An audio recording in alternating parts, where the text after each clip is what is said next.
স্বাগতম সকলোকে। আজি এটা নতুন বিষয় লৈ আহিছোঁ। সকলোৱে কৈ আছে যে গুটকাবিলাক বোলে বন্ধ হ'ল, গুটকাবিলাক বোলে চৰকাৰে বন্ধ কৰিলে। তো চৰকাৰক মই চেলুট জনাইছোঁ। চৰকাৰক মই এই পদক্ষেপৰ কাৰণে মই চৰকাৰক বহুত ভাল পালোঁ বা চৰকাৰৰ প্ৰতি মই কৃতজ্ঞ। কিন্তু কথা হ'ল এই গুটকাসমূহ সঁচাকৈ বন্ধ হ'বনে? গুটকাৰ যিবিলাক মাৰাত্মক ৰোগ তাৰ পৰা সঁচাই মানুহে নিস্তাৰ পাবনে? আজি কিছুদিন আগত চৰকাৰে এটা আইন ওলাইছিল, কৈছিল যে প্লাষ্টিক বন্ধ হ'ব। কিন্তু মই যেতিয়া দোকানত যাওঁ বা এতিয়া বৰ্তমান মই যে দোকানত যাওঁ, যাই পেলাই দোকানত যদি মই সোধোঁ যে প্লাষ্টিকৰ বেগত দিয়ক বুলি কয়, তেতিয়া সিহঁতে কিছুদিন আগত সিহঁতে কৈছিল যে প্লাষ্টিক নিষিদ্ধ হ'ল বুলি। কিন্তু এতিয়া কয় সিহঁতে যে চৰকাৰে আগৰ যিখিনি দোকানত থকা ষ্টক, সেই ষ্টকখিনি শেষ কৰাৰ পিছত প্লাষ্টিক নিষিদ্ধ হ'ব বুলি সিহঁতক কৈছে। গতিকে সিহঁতে প্লাষ্টিক আৰামছে এতিয়া চলাই আছে। গতিকে গুটকাৰ ক্ষেত্ৰতো এনেকুৱা হ'ব নেকি?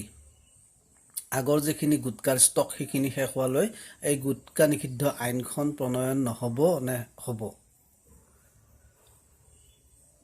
যদি সঁচাকৈ এই আইনখন প্ৰণয়ন হয়, মই খুবেই আনন্দিত হ'ম। আমি সকলোৱে আনন্দিত হ'ম।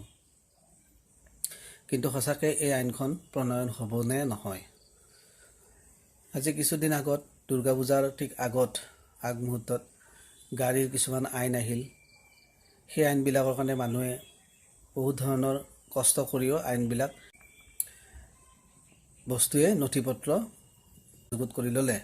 কিন্তু এতিয়া দেখা যায় যে ইমান পুলিচ চেকিঙে হওক বা কিবা এটা হওক, হয়তো গুৱাহাটী মহানগৰীত থাকিব পাৰে, কিন্তু তাৰ আশে পাশে থকা ঠাইবিলাকত ইমান প্ৰযোজ্য নহয়। গতিকে চৰকাৰক মই অনুৰোধ কৰিছোঁ, কাতৰে অনুৰোধ কৰিছোঁ যে এই আইনখন, গুটকা নিষিদ্ধ আইনখন যাতে সুন্দৰকৈ পৰিচালনা কৰি লৈ যায়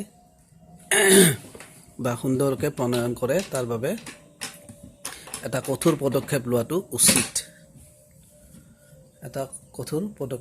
উচিত। আপোনালোকে কি কয়? ধন্যবাদ।